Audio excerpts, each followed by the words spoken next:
É, Augusto. Finalmente, Ai, que coisa boa, viu? bom te ver. Desculpa aí, eu tive algum problema aqui que eu tentei mandar o convite, mas parece que não deu certo. Parece que o vírus pegou até na internet mesmo, Pois né? é, você já pensou? Muito obrigado, viu, Augusto, pela sua disponibilidade para essa Claro. conversa.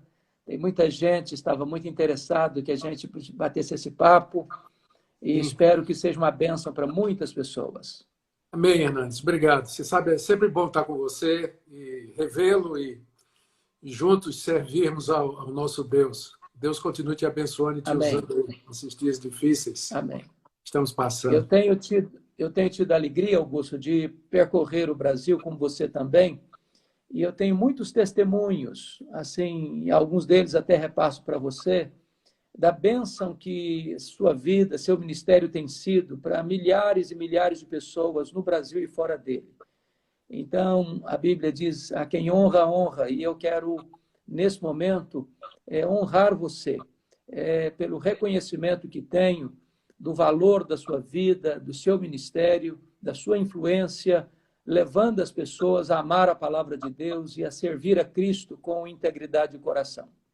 Amém, Hernandes. É só a graça de Deus mesmo. E vindo aí da sua parte, eu fico muito grato a Deus.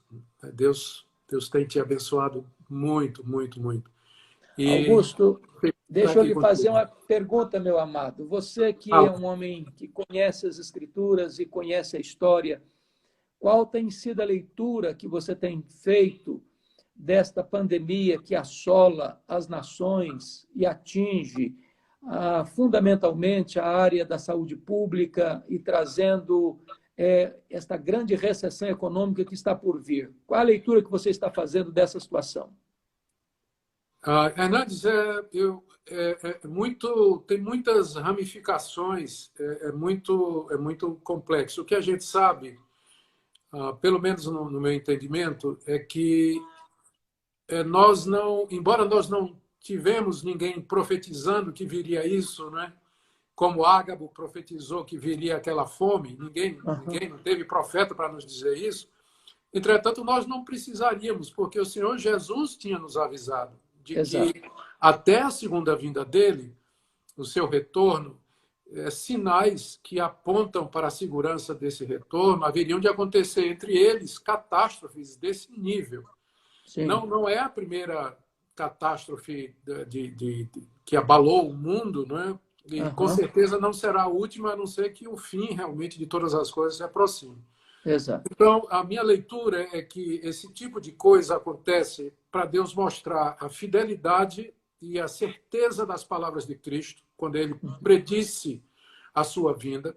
Uhum. Acontece para mostrar o grande poder de Deus, porque nos reduz ao pó. Nós Uhum. vemos como, de repente, em meses, toda a estrutura humana, toda a segurança que o homem tinha construído, podemos dizer assim, o reino desse mundo, eles foram abalados Das suas completamente, estruturas. todas as suas estruturas. E também como elemento de purificação da igreja. Essa é a hora de separar verdadeiro profeta de falso profeta, de verdadeiro crente de falso crente. Essa Uhum. é a hora de purificar teologias que não resistem a esse tipo de teste histórico. Uhum. Essa é a hora dos crentes se quebrantarem, pedirem perdão, esquecer diferenças menores e Uhum. juntos procurar de Deus alívio. Aí eu creio que Deus usa para trazer muita gente aos pés dele, gente que se Uhum. converte. Uhum. Embora muita gente, como a gente vê no livro de Apocalipse, você melhor do que ninguém sabe disso, muita gente, a Bíblia diz lá, que com os flagelos eles mordiam a língua de dor, mas não se arrependeram É, de suas obras. Tem gente que vai endurecer, Hernandes, no meio de tudo exato. isso, É, é, infelizmente. o sofrimento, aquele adágio popular que diz que quem não vem por amor, vem pela dor, não tem amparo nas Escrituras à luz desse texto de Não, Apocalipse. não tem não, porque Yeah. mesmo sofrendo, tem gente que não vai se humilhar diante de Deus e não vai reconhecer que ofenderam a Deus e que precisam de arrependimento, infelizmente. Infelizmente. Augusto, muitas pessoas comentam que numa situação de calamidade pública mundial, alguns questionam a questão ou da soberania de Deus ou do amor de Deus. É claro que nós não ficamos abalados com isso na nossa fé.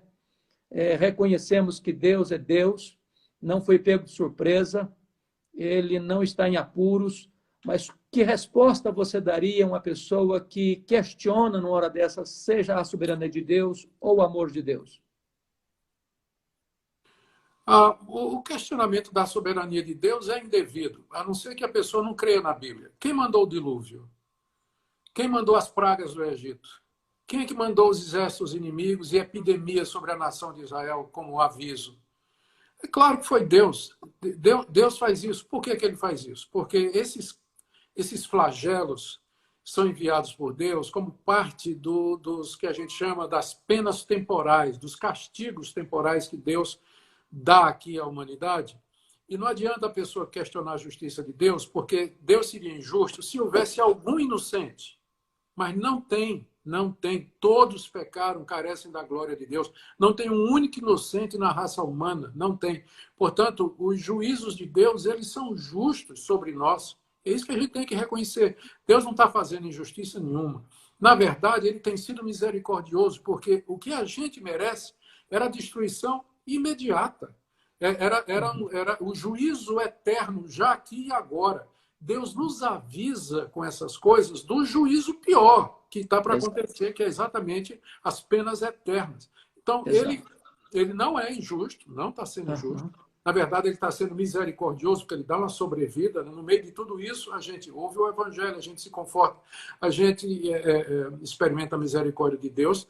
E, é claro, ele é soberano, é ele que manda. Quem mais mandaria? Quem é que tem o controle? Quem é que criou os céus e a terra, né? Então, nós estamos tranquilos nisso aí. E eu queria que era bom que as pessoas entendessem isso, né? Porque se Deus não manda, vamos dizer, se Deus não é aquele que está por detrás, para que orar a ele, então? Vamos pedir, vamos orar a ele para quê? Ele não tem nada com isso? Então não faz sentido, né? Os crentes, quando estão de joelho, tudo acreditam na soberania de Deus, pode ter certeza. Exatamente. E é um ponto importante, né, Augusto? Eu estava essa semana meditando sobre a mensagem de Apocalipse, mormente lá das trombetas, das 7 trombetas, e as trombetas, ao soarem, retratam o juízo parcial de Deus a um mundo que virou as costas para ele, atingindo a terra, o mar, os rios, os astros, os homens. E, de fato, é como se fosse uma trombeta de Deus demonstrando ainda a misericórdia de Deus, chamando o homem ao arrependimento, a voltar-se para ele enquanto não chega esse juízo pleno.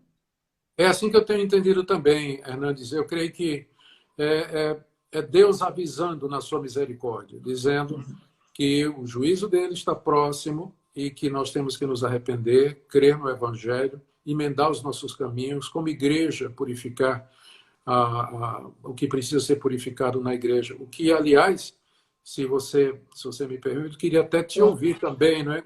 Na sua visão, como fica... O que você acha que vai mudar como igreja? O que é que precisa mudar como igreja? Augusto, veja bem, eu penso que as crises na história, as angústias, sejam elas de uma perseguição, ou seja ela de uma epidemia ou pandemia, quanto essa que estamos vivendo, as crises nunca abalaram a igreja. Ao contrário, a igreja sempre saiu mais fortalecida desses momentos. A igreja, às vezes, se fragiliza mais na bonança do que na adversidade. Então, os tempos de adversidade e as crises são como que o útero de onde nascem os grandes avivamentos históricos. E a minha expectativa e esperança é que a igreja evangélica, a igreja cristã, a igreja que conhece a Cristo e ama a sua palavra, possa se humilhar debaixo da poderosa mão de Deus, porque o juízo começa na casa de Deus. E nós tenhamos um despertamento espiritual genuíno, profundo, que nações como as nações da Europa, que outrora abraçaram o cristianismo e que hoje, de certa forma, não abraçam mais o genuíno evangelho, que retornem para Deus e que a igreja possa ser mais quebrantada, mais humilde e possa voltar-se, como você muito bem disse, à sã doutrina, porque numa hora como essa, as doutrinas que foram forjadas no laboratório do enganoso coração do homem não se mantêm de pé. não se Verdade, sustentam. Então, verdade. essa é a nossa oração, essa é a nossa expectativa, que a igreja saia mais quebrantada, mais depurada, mais comprometida com os valores eternos e mais engajada também na obra missionária, na obra evangelística e também nos atos de socorro aos necessitados. Sim, eu tenho orado por isso também, até pela minha própria vida, isso também tem impactado a minha própria vida.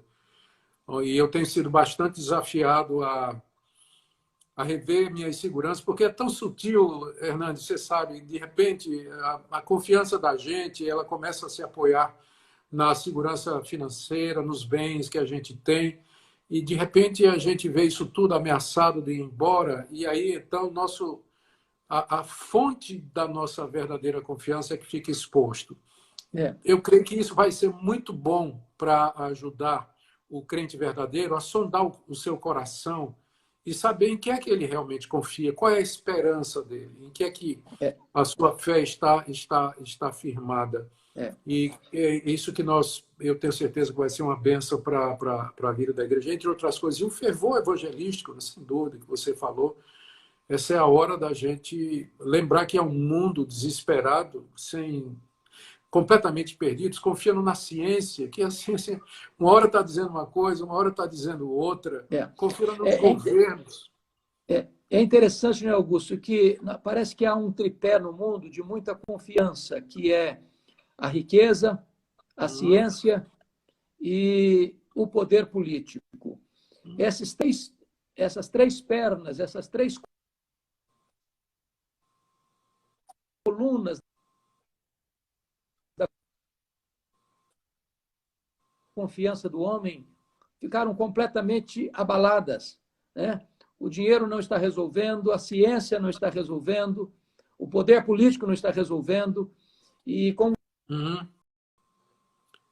Puxa, tá, a conexão, eu acho que a minha está caindo, viu? Vamos esperar um pouquinho.